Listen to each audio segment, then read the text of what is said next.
Have you ever gone to a meeting where someone was presenting using PowerPoint and they just read the words off their slides? The question that I ask myself, and I think a lot of people ask themselves, is why do I have to listen to this person read something to me when I could just read it myself? It feels like a total waste of time for many people. It can be extremely frustrating to an audience, and it's being called death by PowerPoint. Or death by Prezi, death by Google Slides, whatever presentation software you use.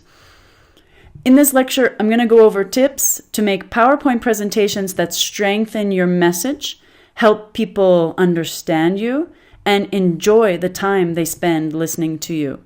This is especially important for someone who's presenting in a non-native language. So, the first tip is documents are not effective slides. Documents are full of words and need to be sent to an audience member by email before your presentation or printed out and distributed to your audience members.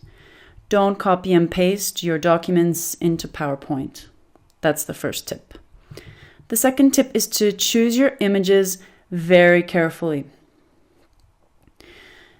The images should not be cheesy and obvious. So what's cheesy? It's maybe a new word for you. Cheesy, the actual definition, I had to look it up in the dictionary because I've used it for so many years, but I never had to define it. The definition is overtly inauthentic. So obviously inauthentic. Let me give you a couple of examples. This is a cheesy image. This is another cheesy image. We've seen it a lot. These are called stock photos, and many stock photos are cheesy. So there's a kind of revolution to use non-stock photo images. About images, make sure your images are not pixelated. This is a pixelated low-quality image. They're quite sad, pixelated images. Rather, choose images that are compelling. I would say that's a very good goal. Compelling means that they evoke interest. They evoke attention or admiration in a powerfully irresistible way. So that's a good thing for your presentation. Your images can help you create that feeling. So now I want to show you some examples of sites that you can use to get really excellent images, compelling, high quality images. The first one that we're going to look at is Creative Commons.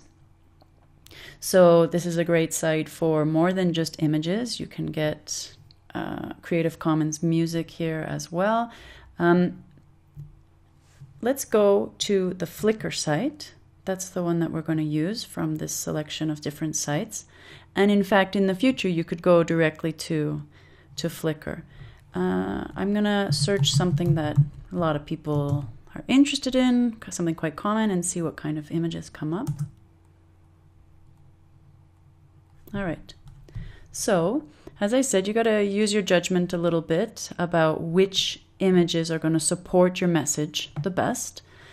But as you can see, there are some pretty eye-catching, original, surprising, beautiful images related to travel.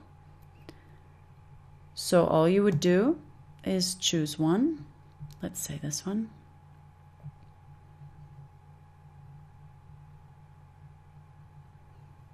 And then you're going to download it here. Where the arrow is, you choose your size, and once you choose which size you want, it's going to start saving the image to your hard drive. There's one little detail that I want to point out to you in case copyright is an issue for you. Up here, it tells you what kind of license it's searching for. So I'm not going to go into too much detail about this, but the sites that I'm showing you to varying degrees are great because they have quite liberal copyright policies, meaning that you could use it for business, you could use it for profit.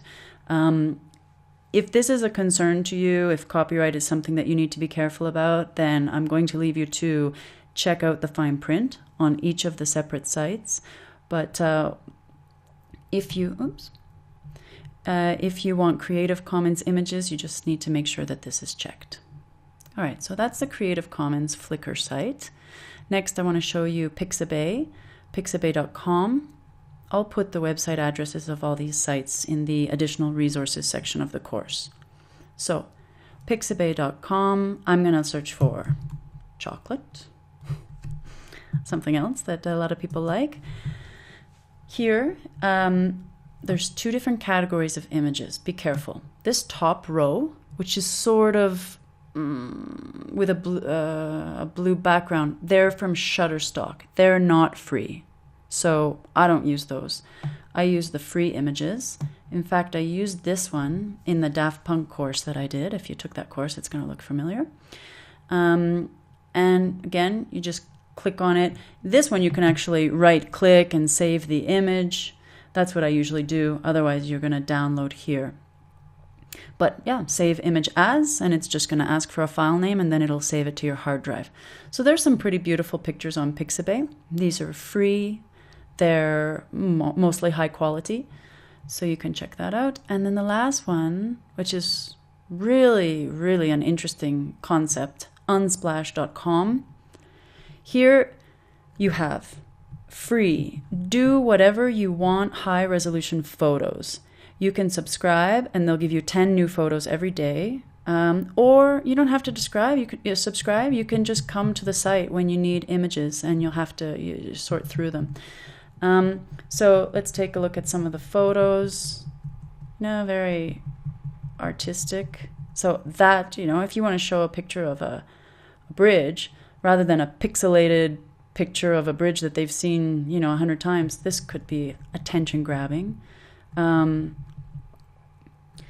right. So the thing with this site, though, is that as far as I know, you can only scroll through them like this. So it can be a little bit time consuming. It might go quicker if you subscribe, get the images to your hard drive, and then have them at your convenience to name or sort through. There's a couple more. A lot of the pictures don't have people in them, certainly not their faces, because these pictures are available to you to use for commercial purposes for free. And so if somebody's putting their face in these pictures on unsplash.com, that means that they're willing to be the face of your company if you choose to use that picture for company advertising, promotional materials. So that's why usually if there's people in it, it's their back or from a distance. The last tip in this video is size matters. This slide doesn't make the most of the space. This has a bigger impact on your audience.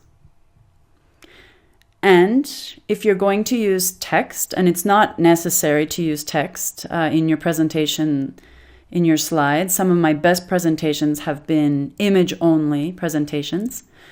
But if you want to use text, supersize the text as well, and try to limit the number of points you make on each slide. Aim for one written point on a slide. You can use these tips to help your audience enjoy and understand your presentation.